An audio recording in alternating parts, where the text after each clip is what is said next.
강영우 박사님이라는 분이 있습니다. 이분은 한 13년, 14년 전에 이미 세상을 떠나셨지만, 이 강영우 박사님이라는 분은 시각 장애인으로 굉장히 유명한, 그리고 많은 업적을 남기신 그런 분입니다. 이분은 시각 장애인이었는데 선천적으로 태어날 때부터 시각 장애를 가지고 태어나지는 않았어요.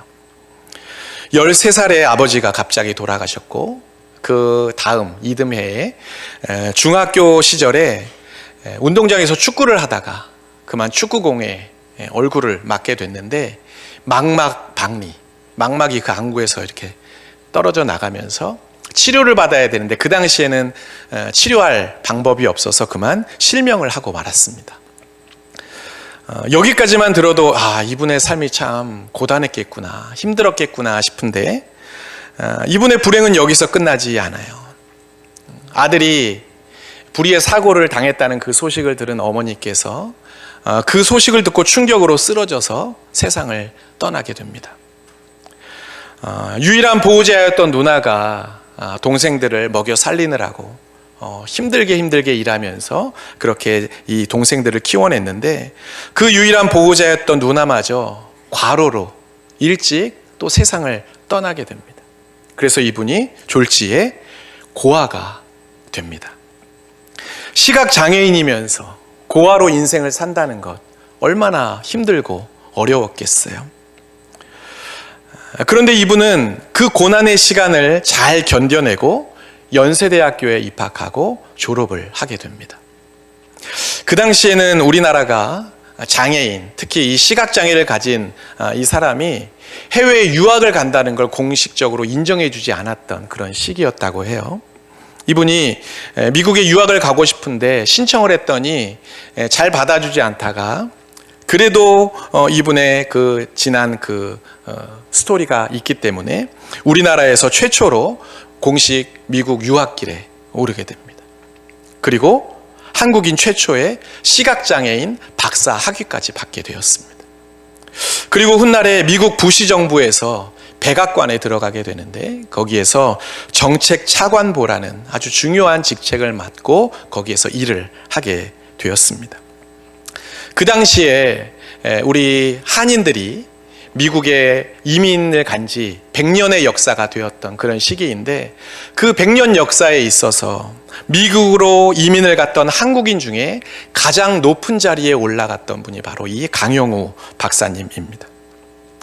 시각장애인이었고 어느 날 갑자기 고아가 되었고, 거기다가 1970년대 지금도 조금은 남아있지만 그 당시에만 해도 인종차별이 얼마나 심했어요. 특히 동양에서 온 사람이라고 하면 무시받고 차별받기가 굉장히 빈번했는데, 그 시절에 얼마나 힘들고 그의 인생이 고단했겠어요. 그런데 이분은 자신의 삶을 돌아보면서 뭐라고 고백하냐면, 나의 인생은 결코 고통의 시간이 아니었다고 말합니다. 그러면서 이렇게 간증을 해요. 나의 인생은 오히려 하나님께서 베풀어 주신 축복의 시간이었습니다. 이렇게 고백을 합니다. 우리가 잘 알고 있는 시편에는 이런 말씀이 있습니다. 시편 119편 71절 말씀인데요. 고난당한 것이 내게 무엇이라? 유익이라. 이로 말미암아 내가 주의 율례들을 배우게 되었나이다. 이런 말씀이 있습니다. 고난을 통해서 내가 하나님의 그 율법, 하나님의 뜻을 알게 되었고, 그 고난의 시절을 통해서 내가 하나님의 마음을 알게 되었기 때문에 그 고난의 시간이 인간적으로는 너무 힘들었지만, 그러나 결과적으로는 나에게 유익했다고 그렇게 고백하는 말씀입니다. 여러분, 우리는 누구나 다 무탈한 인생, 별 어려움이 없는 그런 편안한 삶을 우리는 다 원하고 기대하고 기도합니다. 하지만 실제로는 인생을 살다 보면 이 고난을 통해서만, 어려움을 통해서만, 우리의 삶에 일어난 문제들을 통해서만 배울 수 있고 얻을 수 있는 것들이 분명히 있습니다. 며칠 후면 저 이태리 유럽의 밀라노에서 동계올림픽이 열리거든요. 거기에 출전한 국가대표 선수들을 보면 힘들고 숨이 차고 더 이상 못할 것 같은 그런 훈련들을 계속 되풀이합니다. 왜 그럴까요? 그 힘든 훈련들을 통해서만 성장할 수 있고 기록이 단축될 수 있기 때문입니다. 이처럼 그 고난과 어려움을 통해서만 자랄 수 있고 성장할 수 있는 것들이 분명히 있습니다. 그래서 이 강영우 박사님도 그리고 이 시편의 기자도 고난의 시간이 나에게 유익이었다고 그렇게 고백하고 있는 것이죠. 그런데 문제는 우리 주변에 그런 사람들만 있지는 않다는 거예요. 고난을 이겨내고 또 어려움과 문제 앞에서도 굴하지 않고 그 모든 것들을 잘 헤쳐나가서 마침내 그 역경을 통과하는 사람, 그래서 내가 성장했다고 말하는 그런 사람들만 우리 주변에 있으면 좋겠지만 현실에는 그렇지 않은 사람도 참 많이 있습니다. 삶의 문제와 어렵고 힘든 일들, 그리고 자기의 실수와 자기의 어떤 잘못으로 인해서 벌어진 여러 가지 상황들, 그리고 오늘 요나와 같이 하나님의 뜻을 저버리고 다른 길을 가다가 만난 삶의 어려움 앞에서 그것을 결국 이겨내지 못하고 삶을 포기하는 사람들도 많이 있습니다. 그래서 삶을 비관하고 회의감과 무기력에 빠지고 또 어떤 사람들은 이 현실을 어떻게든 한번 잊어보려고 술 그리고 약물에 손을 대는 사람도 있어요. 그리고 급기야 극단적으로 나는 더 이상 살 의미가 없다 스스로 목숨을 끊는 사람들도 있습니다. 그런 의미에서 보면 이 고난이나 어려움 이 자체가 유익한 것은 아니라고 말할 수 있습니다. 고난과 어려움 앞에서 삶의 문제 앞에서 우리가 어떻게 반응하느냐, 우리가 그것을 어떤 마음으로 대면하느냐, 그것에 따라서 고난이 우리에게 유익이 될 수도 있고 반대로 우리의 삶을 무너뜨리는 걸림돌이 될 수도 있습니다. 오늘 우리가 함께 살펴보는 본문은 요나가 큰 물고기 뱃속에 들어간 이야기입니다. 우리가 잘 알고 있는 이야기죠. 패역한 그 앗수르, 그리고 죄로 인해서 하나님의 심판을 받게 될 그 니느웨에 가서 하나님의 경고의 말씀을 전하라는 그 명령을 들었음에도 그 명령을 어기고 완전히 반대 방향인 다시스를 향하여 가다가 요나는 그만 풍랑을 만나게 됩니다. 그리고 그 풍랑이 하나님의 명령을 어긴 자기의 불순종이라는 것을 깨닫고는 선원들에게 나를 바다에 던지라고, 그러면 당신들은 안전할 수 있다고 그렇게 요나는 말하죠. 그렇게 요나는 바다에 던져지게 되고 하나님께서 준비하신 큰 물고기가 이 바다에 빠진 요나를 삼켜버립니다.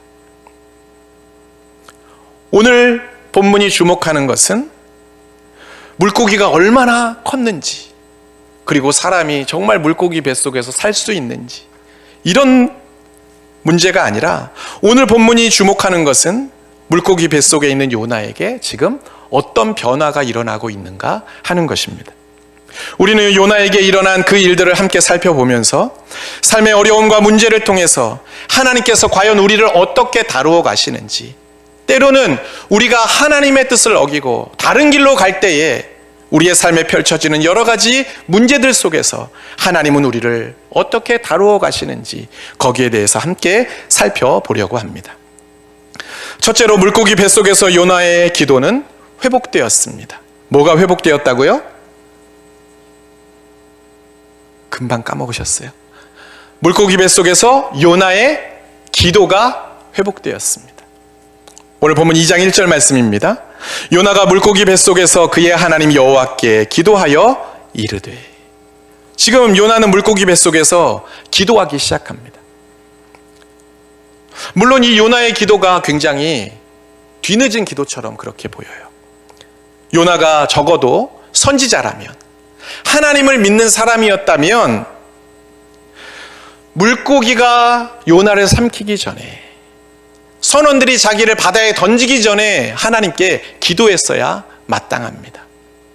평소에는 기도하는 걸 좀 까먹었다고 할지라도 적어도 그가 그 배 위에서 풍랑을 만났을 때에 이 풍랑이 나의 죄 때문에 일어나는 것이었구나 라는 것을 깨달았을 때에는 뭘 해야 돼요?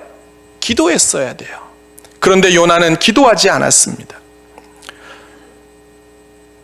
분명히 어려운 상황을 만났고 자기의 힘으로는 지금 이 상황을 어떻게 해결할 수 없다는 것을 그는 알았음에도 불구하고 요나는 기도하지 않아요. 오히려 선원들에게 나를 바다에 던지라고 이야기합니다. 다른 신을 섬기는 선원들은 옆에서 기도하고 있습니다. 그리고 그 선원들이 심지어 요나에게 당신도 어떤 신을 믿냐고, 당신도 좀 기도 좀 하라고 그렇게 옆에서 재촉하는데도 불구하고 요나는 여전히 기도하지 않습니다. 그랬던 요나가 이 물고기 뱃속에 들어가서야 비로소 하나님께 기도하기 시작해요. 물고기 뱃속에서 요나의 부르짖는 그 기도는 너무나 간절했습니다. 오늘 본문 2절 말씀에 보니까 내가 스올의 뱃속에서 부르짖었더니 이런 표현이 있어요. 스올이라는 말, 여러분 스올이라는 말이 어떤 의미인가? 그것은 음부, 죽음의 세계를 의미하는 단어입니다. 그러니까 지금 요나가 어떤 마음으로 기도하는 거냐면 하나님, 내가 지금 죽음의 한복판에 있습니다. 하나님, 나는 지금 죽음의 그 한복판에 있습니다. 이런 절박한 마음으로 하나님께 기도하고 있었다는 거예요. 당연히 그랬죠. 물고기 뱃속에 있으니까 이제 요나에게 남은 건 뭐밖에 없어요? 죽음밖에는 없어요. 요나는 얼마나 두렵고 얼마나 절박했겠어요. 그 심정 그대로 요나는 하나님께 기도합니다. 그런데 그렇게 간절히 기도할 때 하나님께서 요나의 기도를 들으시고 요나에게 응답해 주십니다. 2절 말씀 우리 다 같이 한번 읽어볼까요? 요나 2장 2절 말씀. 내가 받는 고난으로 말미암아 여호와께 불러 아뢰었더니 주께서 내게 대답하셨고 내가 스올의 뱃속에서 부르짖었더니 주께서 내 음성을 들으셨나이다. 아멘. 여러분, 물고기 뱃속은 우리의 기도가 회복되는 자리입니다. 고난과 어려움, 내 삶에 찾아온 여러 가지 문제들, 답답한 상황들, 여러분 이 모든 것들은 그동안 중단되었던, 그리고 오랫동안 멈춰 있었던 우리의 기도를 다시 시작할 수 있는 기회가 된다는 것입니다. 그리고 그렇게 우리의 기도가 회복되면, 우리가 다시 하나님을 부르게 되면 하나님께서 우리의 기도를 들으시고 응답하십니다. 우리는 하나님께 이야기하고 하나님은 우리에게 음성을 들려주시고 하나님과 우리와의 관계가 회복되게 됩니다. 물론 어떤 사람들은 이 장면을 보면서 야, 죽을 때가 돼가지고 하나님 부르는 게 뭐 그렇게 대단한 일이냐, 세상에 안 믿는 사람도 그렇게 많이 한다, 이렇게 말하는 사람들이 있을지도 몰라요.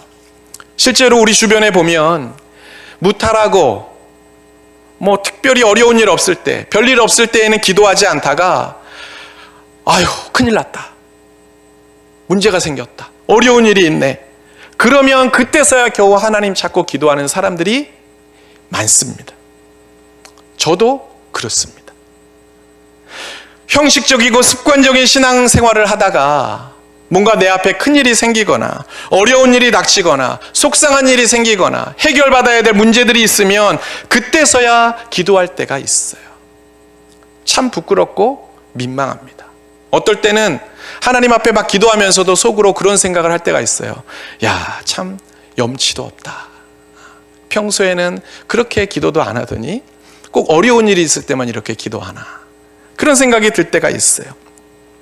그런데 여러분, 우리가 알아야 할 건 고난의 자리, 그리고 어렵고 힘든 상황 속에 놓여져 있다 할지라도 모두가 다 기도하는 건 아니라는 사실입니다. 누가 봐도 기도해야 되는 상황인데, 야, 저 사람 기도 좀 해야 될 것 같은데, 저러고 있으면 안 될 것 같은데 싶은데 기도하지 않는 사람도 아주 많아요. 감기만 걸려도 기도하는 분들이 있습니다. 저도 우리 권사님들 중에 그런 분들이 있어요. 목사님, 감기 걸렸는데 기도해 주세요. 감기만 걸려도 기도해 달라는 분들이 있어요. 그런데 오랜 시간 동안 약 먹고 병원 치료받고 입원 치료하고 하는데도 기도 안 하는 분들이 있을까요, 없을까요? 있습니다. 자녀가 수험생이라고 작정 기도하는 분들이 있어요. 내 자녀가 교회에 안 나와요. 요즘 믿음이 흔들리고 있어요. 간절한 마음으로 기도하는 분들이 있습니다. 그런데 어떤 분들은 자녀가 수험생이어도 자기 앞길은 자기가 알아서 가는 거예요.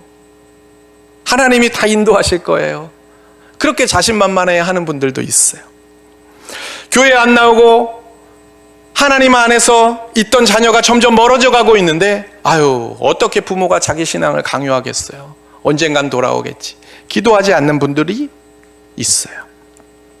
예전에는 금요 철야다, 부흥회다, 특별 새벽 기도회다 그러면 젊은 엄마들이 자고 있는 아이 들쳐 업고 와서 기도하고 내 자녀 복 달라고, 하나님 우리 가정 지켜달라고 그렇게 기도하는 사람들이 많았습니다. 그런데 요즘은 혼자도 안 나와요. 그 엄마들 다 어디가 있을까요? 학원 앞에 가 있습니다. 교회에 나오고 안 나오고를 문제 삼는 게 아니라 그만큼 우리에게 기도가 줄어들었다는 거예요. 내 삶의 문제, 우리 가정의 문제, 교회의 어려움, 그리고 나라와 민족을 위해 절박한 마음으로 부르짖어 기도하는 사람들이 기도원에 가면 그렇게 많았습니다. 교회마다 가득했습니다. 그런데 지금은 다 사라졌습니다. 먹고 살기가 힘들어요. 경제가 너무 어려워요. 나라가 걱정이에요. 그런 말들은 너무 많이 하는데 그걸 위해서 기도하자고 하면 기도하러 나오지 않습니다. 다들 걱정거리가 한가득이라고 말하는데 기도는 안 해요. 왜 기도하지 않을까요?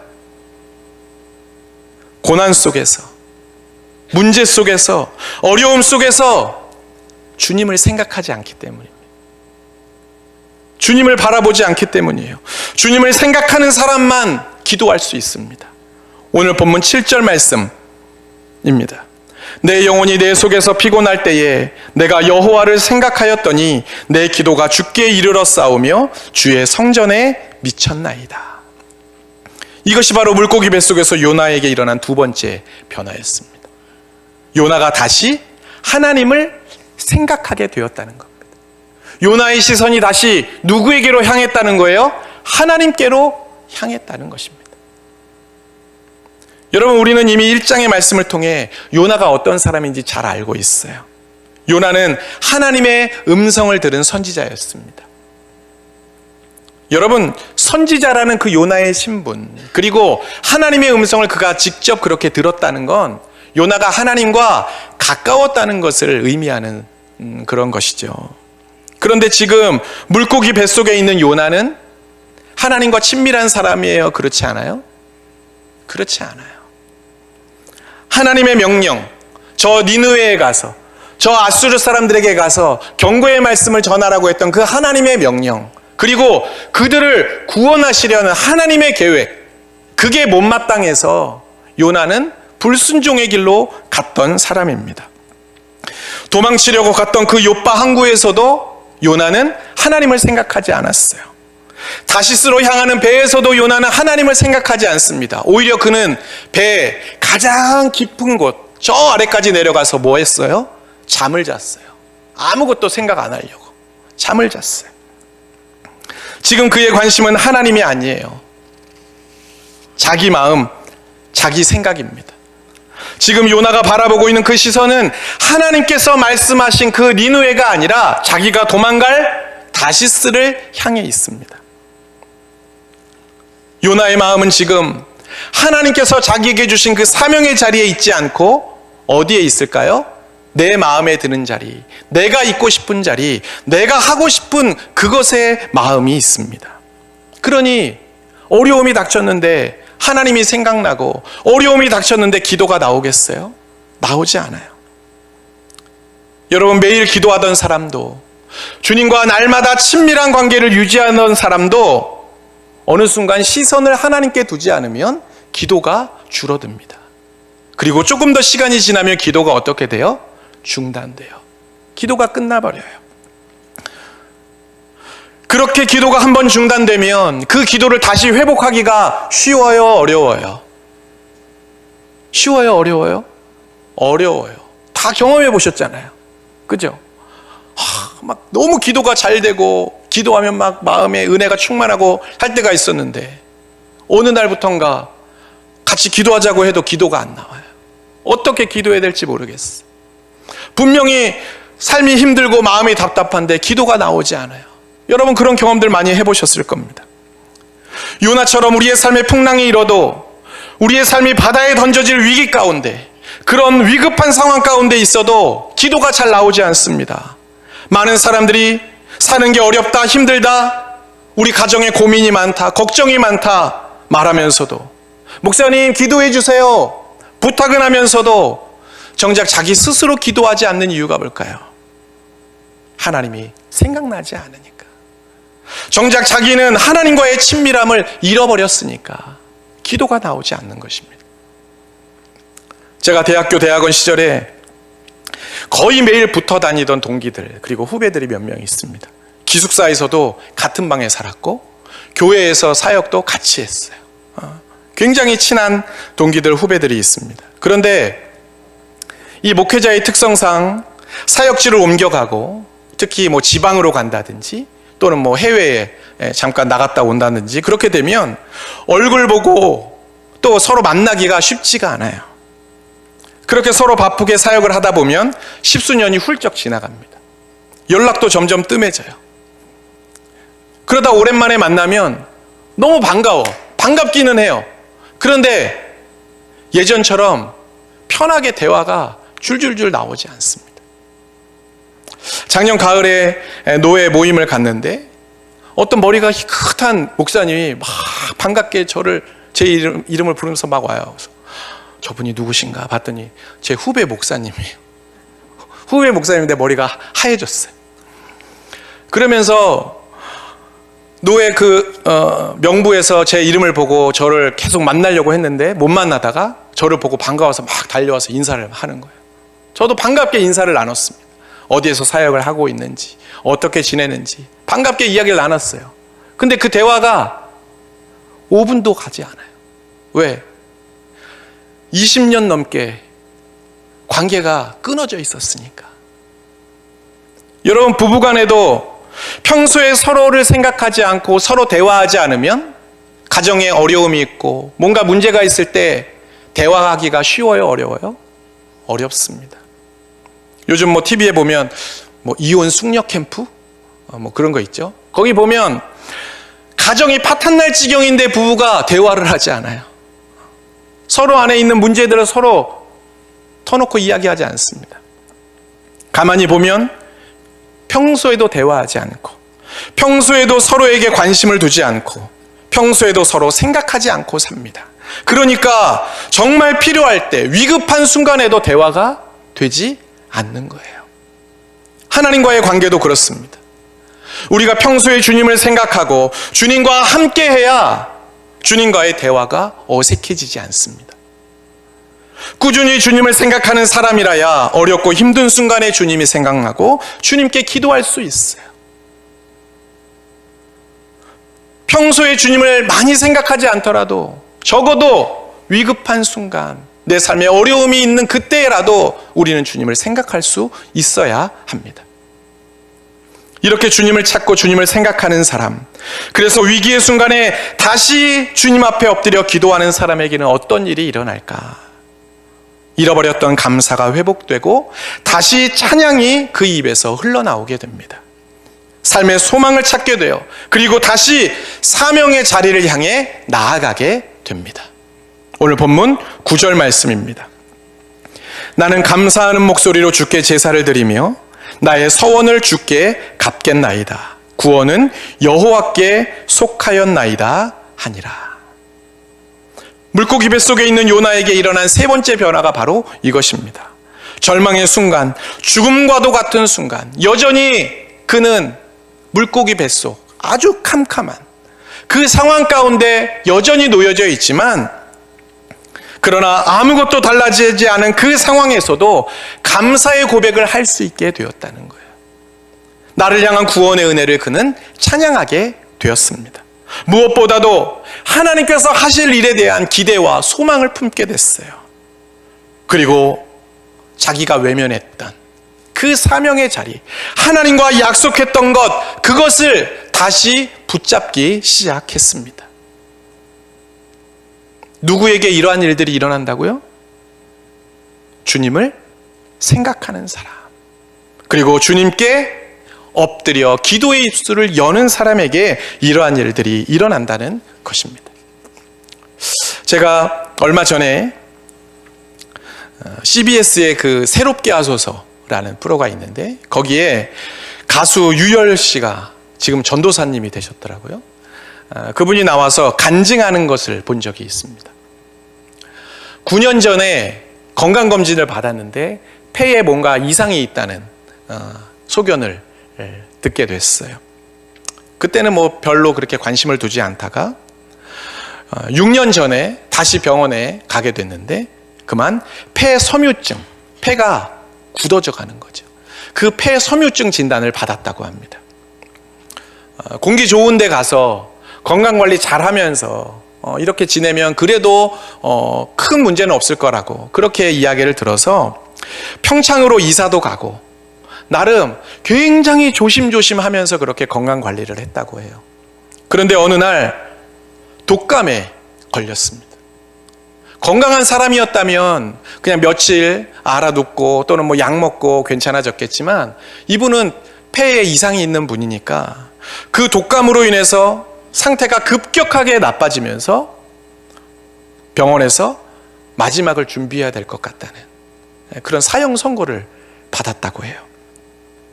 그 당시를 회상하면서 이 유열 전도사님이 이런 고백을 해요. 그 이야기를 들었을 그 당시에는 하나님의 말씀이 와닿지도 않고 기도도 안 되었다고 이야기합니다. 그런데 그렇게 며칠을 보내고 나서 마음이 정리가 되고 생각이 정리가 되고 자기의 그 감정이 정리가 되면서 조금씩 기도할 수 있게 되었다, 그렇게 이야기를 합니다. 그런데 그가 그 절박한 상황 가운데서 기도했던 내용은 무엇이었느냐? 주님, 저를 불쌍히 여겨주십시오. 그리고 제가 크리스찬으로서, 예수 믿는 사람으로서 진정한 삶을 살 수 있는 그러한 기회를 저에게 한 번만 주십시오. 그렇게 하나님 앞에 기도했다고 해요. 그렇게 기도하고 나니까 상황이 달라졌을까요? 달라지지 않았습니다. 이분이 나중에 폐 이식 수술을 받게 되었는데, 그 폐 이식 수술을 받기까지 수많은 여러 번 동안 죽음의 문턱을 계속 드나듭니다. 어려운 시간들이 너무 많았어요. 말할 수 없는 고난이 이분에게 찾아왔습니다. 그런데 기도하기 시작하니까 그날부터 매일매일이 달라지기 시작했다고 말해요. 그리고 그 모든 것을 다 이겨내기까지 주님 손잡고 믿음으로 이겨낼 수 있었노라고 그렇게 간증을 했습니다. 이 유열 전도사님의 아내분이 이제 남편이 이식 수술을 받고 건강이 어느 정도 회복되고 있는 상황에서 남편에게 이런 이야기를 했다고 합니다. 오빠는 힘들었겠지만 나는 성장하게 되는 시간이었다고. 기도의 자리로 나아갈 수 있게 되어서 그 시간들이 너무 감사하다고 그렇게 고백했다고 합니다. 사도 바울은 로마서 5장에서 이런 말씀을 하죠. 우리가 환난 중에도 즐거워하나니 이는 환난은 인내를, 인내는 연단을, 연단은 소망을 이루는 줄 알미로다. 여러분, 우리가 솔직한 얘기로 고난과 환난이 어떻게 우리에게 즐거울 수가 있겠어요? 그죠? 고난, 환난, 이 말 자체가 우리를 힘들게 하고 어렵게 하고 고통스럽게 하는 건데 어떻게 그 시간이 즐거울 수가 있겠어요? 그런데 만약 이 시간을 통해서 우리의 기도가 회복되고 우리의 기도가 더욱더 깊어지고, 그래서 우리가 우리의 삶에 언제나 함께 하시는 주님을 바라보는 그 믿음의 눈이 열리게 되고, 그래서 우리의 마음에 소망이 넘치고 감사가 회복되게 된다면, 하나님이 고난의 시간을 통해서 우리의 삶의 어려움을 통해서 우리를 그렇게 만들어 가신다면 우리는 환난 중에도 즐거워하는 인생을 살게 될 것입니다. 요나와 같이 하나님의 뜻과 상관없이 다른 길로 가다가 우리의 죄와 실수로 인해서 물고기 뱃속에 들어가는 사람들이 있습니다. 반면에 베드로전서의 말씀처럼 애매히 고난을 당하는 사람, 나에게는 아무런 잘못이 없는데 억울하게 힘들고 어려운 일들을 만나는 사람들도 우리 주변에는 있습니다. 그러나 어찌되었든 내게 그런 어려운 상황들이 놓여졌다면 그때 기억하셔야 합니다. 다시 주님을 더 생각하라고, 다시 주님께 엎드려 기도하라고, 그래서 소망과 기쁨과 감사를 회복하라고 나에게 이런 상황을 주셨구나. 우리는 기억할 수 있어야 합니다. 바로 그때 우리는 물고기 뱃속에서 우리를 나오게 하시는 하나님의 은혜를 경험하게 될 것입니다. 오늘 본문 10절 말씀 우리 다 같이 한번 읽어보겠습니다. 시작. 여호와께서 그 물고기에게 말씀하시매 요나를 육지에 토하니라. 아멘.